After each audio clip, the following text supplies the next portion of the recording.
ውድ ቤተሰቦቼ ሰብስክራይብ፣ ላይክ፣ ሼር ማድረጋችሁን አትርሱ። እንዲሁም የደወል ምልክቷን እየተጫናችሁ በየጊዜው የምንለቀውን ቪዲዮዎችን እንዲደርሳችሁ አድርጉ። ለሌሎችም እንዲደርሳቸው ሼር ማድረጋችሁን አትርሱ። ኮሜንት ጻፉልን፣ ለእኛም ማበረቻቻ ይሆነናል። መማር ከፈለጋችሁ እዚህ በምናስቀምጠው ስልካችን በቴሌግራም፣ በዋትሳፕ፣ በኢሞ ደውሉልን፣ እናስተናግዳችኋለን፣ እናስተምራችኋለን። እንዲሁም መማር ከፈለጋችሁ አማርኛ፣ እንግሊዝኛ፣ ሂሳብ እና የተለያዩ ቋንቋዎች እንዲሁም ግዕዝ እናስተምራለን፣ መማር ትችላላችሁ። ዛሬ የምንማረው የአማርኛ ቃላት በእንግሊዝኛ መጽሐፍ ነው። የአማርኛ ቃላት እና የእንግሊዝኛ ተወካዮቻቸው ሲሰጧችሁና ፊደላቶቹ ከዛ ቃላቶቹን መጻፍ ነው። የአማርኛ ቃል እንጽፋለን። ለምሳሌ ስም ሊሆን ይችላል። ከዛም በኋላ በእንግሊዝኛ እሱን መገልበጥ ነው ማለት ነው። ለምሳሌ መ ከነ እንግሊዘኛው፣ ረ በ ከዛ ተ ከነ እንግሊዘኛ እንትናቸው የሚወክሏቸው ነው የተሰጠው። ነ የእንግሊዘኛው ኤን ነው የሚወክለው። ከዛ ከ እነዚህ 6 የሚሆኑ ፊደላት ከነ እንግሊዘኛ ተሰጠውናል። የነሱ በእነዚህ በአማርኛዎቹ የሚመሰረቱት ቃላቶቹ ወደ እንግሊዘኛ መጻፍ ማለት ነው። ወደ እንግሊዘኛ ለምሳሌ መ፣ ሙ፣ ሚ፣ ማ፣ ሜ፣ ም፣ ሞ። መ በምንድነው የሚወከለው? በኤም ነው። ኤምኢ ይሆናል ማለት ነው። ኤምዩ፣ ኤምአይ፣ ኤምኤ፣ ኤምአይኢ፣ ኤም፣ ኤምኦ፣ ሞ ማለት ነው። ረ አለ አርኢ፣ ሩ ሲሆን ደግሞ በደግሞ ቢኢ፣ ተ ሲሆን ቲኢ፣ ነ ሲሆን ኤንኢ፣ ከ ሲሆን ኬኢ ይሆናል ማለት ነው። ለምሳሌ የመጀመሪያ ቃላችን ማን ነው? በረከት፣ በረከት። በረከት የሚለውን የአማርኛ ስም በእንግሊዘኛ ሲጻፍ እንዴት አድርጎ ይጻፋል? በ አንደኛ ነው፣ ረ አንደኛ ነው፣ ከ አንደኛ ነው፣ ት ደግሞ የተ ስድስተኛው። እነዚህ በእንግሊዘኛ መጻፍ። በስንል ቢኢ ነው። ቢኢ ቢኢ። ረ ስንል አርኢ ነው። ከስንል ኬኢ ነው። ት ስንል ቲ ብቻውን ነው። የስድስተኛ ሁል ጊዜ ምንድናቸው? አናባቢ የላቸው። ቢኢ እንልና በ ያልን ነው። አርኢ ስንል ደግሞ ረ ያልን ነው። ኬኢ ስንል ደግሞ ከ ያልን ነው። የመጀመሪያው ፊደል ብቻ ነው ምን የሚሆነው? በስም ሲጻፍ፣ ስምም ሲጻፍ፣ ቃላት ሲጻፉ የመጀመሪያ ፊደላቸው ምን ይሆናል? ካፒታል ሌተር ይሆናል። የተቀሩት ደግሞ ምን ይሆናል? ስሞል ሌተር። በረከት ስንጽፍ አሁን ቢ ብቻ ነው ምን የምናደርጋት? ካፒታል ሌተር የምናደርገው ወይም በትልቁ የምናደርጋት ቢኢ፣ አርኢ፣ አር ስሞል ትሆናለች፣ ኢ ስሞል ትሆናለች፣ ኬኢ፣ ኬኢ ስሞል ስሞል፣ ቲ ደግሞ በስሞሏ ወይም ደግሞ በትንሿ ትሆናለች ማለት ነው። እነዚህ ናቸው። አሁን ቢኢ፣ አርኢ፣ አር ምን አደረግን? ስሞል። ረ ለምትለው የምትወክለው ማለት ነው። አርኢ። ከዛስ ከ ኬኢ፣ ተ ቲ ለብቻው እናደርገዋለን። ስድስተኛ ስለሆነ ምን አናባቢ የለውም። ተነባቢ ብቻ ነው የሚሆነው ስድስተኛ ሲሆን የትኛውን ፊደል የሚወክለው ማለት ነው። ስድስተኛ ተነባቢው ብቻ ነው የሚሆነው። አናባቢ የሚባል የለውም። በረከት ለሚለው አሁን ቢኢ፣ አርኢ፣ ኬኢ፣ ቲ እንላለን ማለት ነው። እንደዚህ ይጻፋል። አሁን ከዚህ ውስጥ ያሉትን ቃል የፈለጋችሁትን ቃል አውጣችሁ በራሳችሁ በእንግሊዘኛ ምን ማድረግ ነው? መጻፍ ነው ማለት ነው። ምንም እንትን የለውም። አሁን ለምሳሌ የአማርኛ ፊደላቱን ተሰጥቷል። የእንግሊዝኛ ፊደላቱን እንደሚወክላቸው ተሰጥቷል። ከሱ ውስጥ እያወጣ እንትን ማለት ነው። ስሙን መጻፍ ወይም ደግሞ ቃሉን መጻፍ። ቀጥሎ ሩ ከዛስ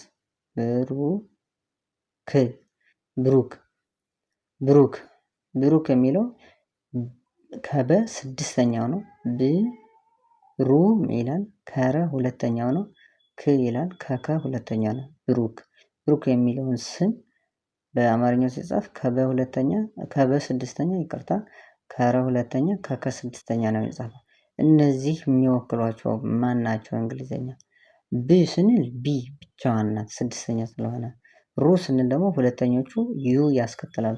አር ዩ እንወስዳለን ማለት ነው። ከዛ ክ ስንልስ ክ ደግሞ አሁን ስድስተኛ ነው። ስድስተኛ ደግሞ ምንም አናባቢ የለውም። አናባቢ ከሌለው ኬ ብቻውን ይሆናል ማለት ነው። ኬ ብቻውን ይሆናል ሲጻፍ አሁን ቢ ብቻውን ምንም አናባቢ የለውም ስድስተኛ ስለሆነ ቢ።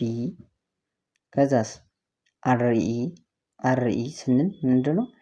አርዩ ይቅርታ አርዩ ሁለተኛ ሩ ስለሆነ ኬ ደግሞ ለብቻው ለምን አናባቢ የለውም ስድስተኛ ስለሆነ ብሩክ ለሚለው ቢ አር ዩ ኬ አድርገን ምን እናደርገዋለን እንጽፈዋለን ማለት ነው። ቢ አሁን ለምሳሌ ለብቻዋ ናት ስድስተኛ ስለሆነች።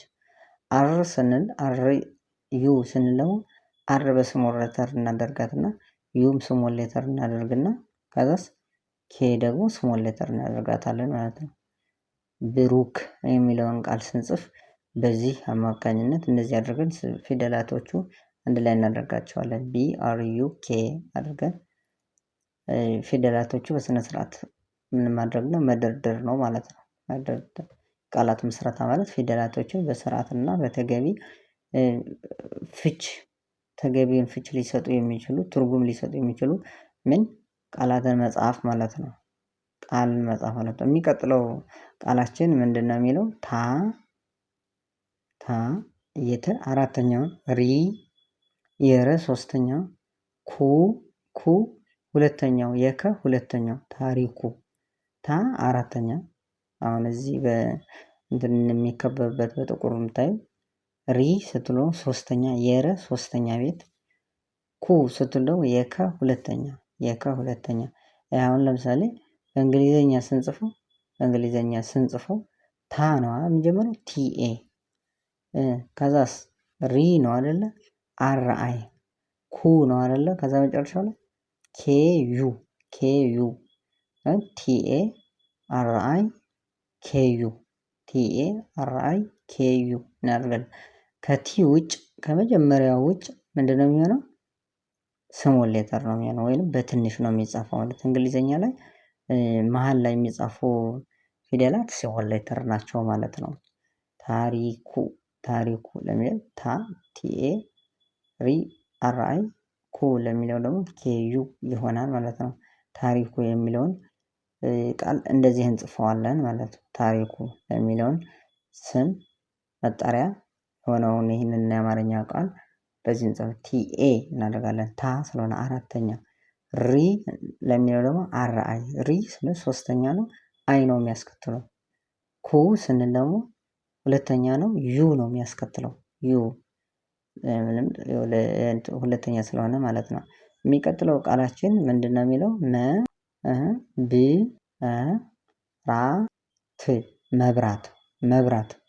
መብራት ታውቁታላችሁ ብርሃንን የሚሰጥ የሚበራ ነገር እንደማለት ነው። በጨለማ ላይ የሚሰለጥን እንደማለት ነው ወይም ብርሃን የሚሰጥ ነው።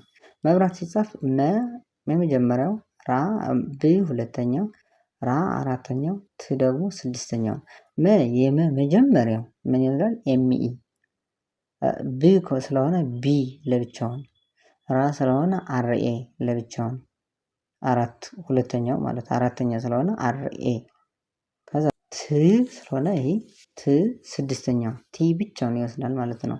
ኤምኢ ቢ አርኤ ቲ ይሆናል ማለት ነው። መብራት ስለሆነ መብራት ለሚለው ስም ወይ መጠሪያ ምን እናደርጋለን?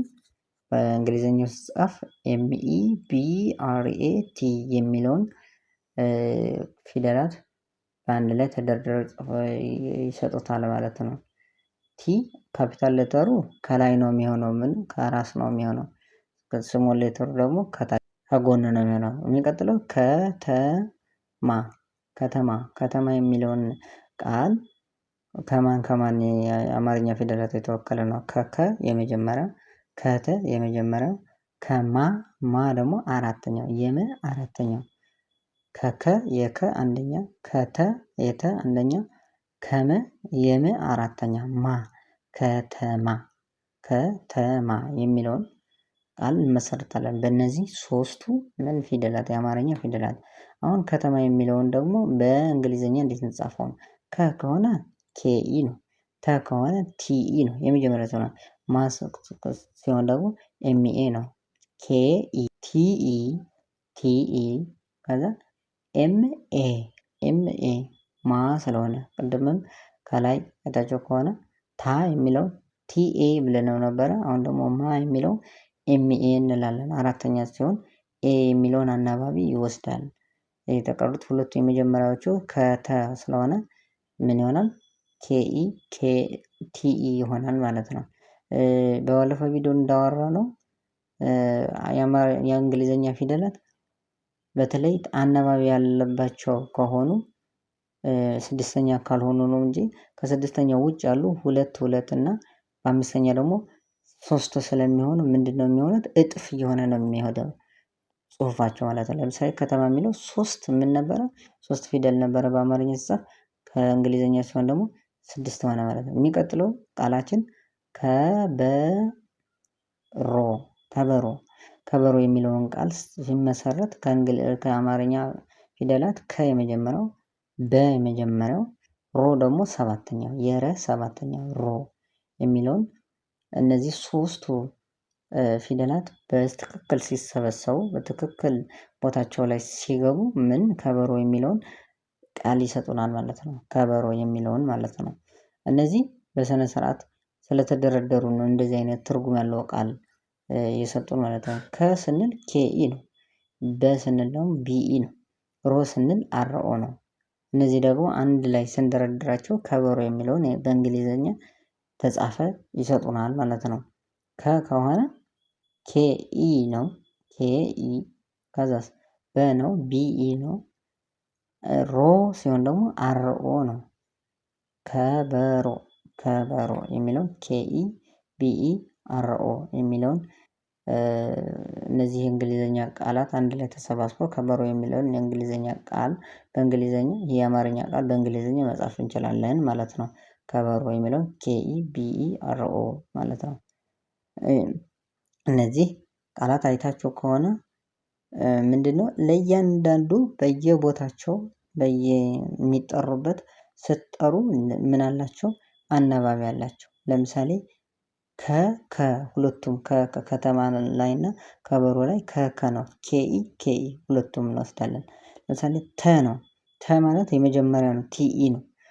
ደግሞ የመጀመሪያ ነው። ቢኢ ይሆናል ማለት ነው። ለዚህ ነው የመጀመሪያዎቹ የሆነው ኢኢ ነው የሚያስከትሉት ማለት ነው። ሁለተኛ ከሆኑ ደግሞ ዩዩዩ ነው የሚሆኑት ማለት ነው። የሚቀጥለው ቃላችን ራኬብ የሚለው ስም ነው። ራኬብ የሚለው ራ አራተኛ ነው። ኬ አምስተኛ ነው። ብ ደግሞ ስድስተኛ ነው። ራኬብ የሚለውን የአማርኛ ቃል ሲጻፍ ራ አራተኛ ኬ አምስተኛ ብ ስድስተኛ በእንደዚህ ሶስቱ የአማርኛ ፊደላት ራኬብ የሚለውን የአማርኛ ቃል ይጻፋል ማለት ነው። እነዚህ ሶስቱ ፊደላት ምን የእንግሊዘኛ ፊደል ነው የሚወክሏቸው? ራ ከሆነ አር ኤ ነው አራተኛ ስለሆነ። ኬ ከሆነ ኬ አይ ኢ ነው አምስተኛ ስለሆነ።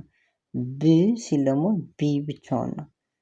አር ኤ ኬ አይ ኢ እና ብ ስለሆነ ቢ ለብቻውን ማለት ነው።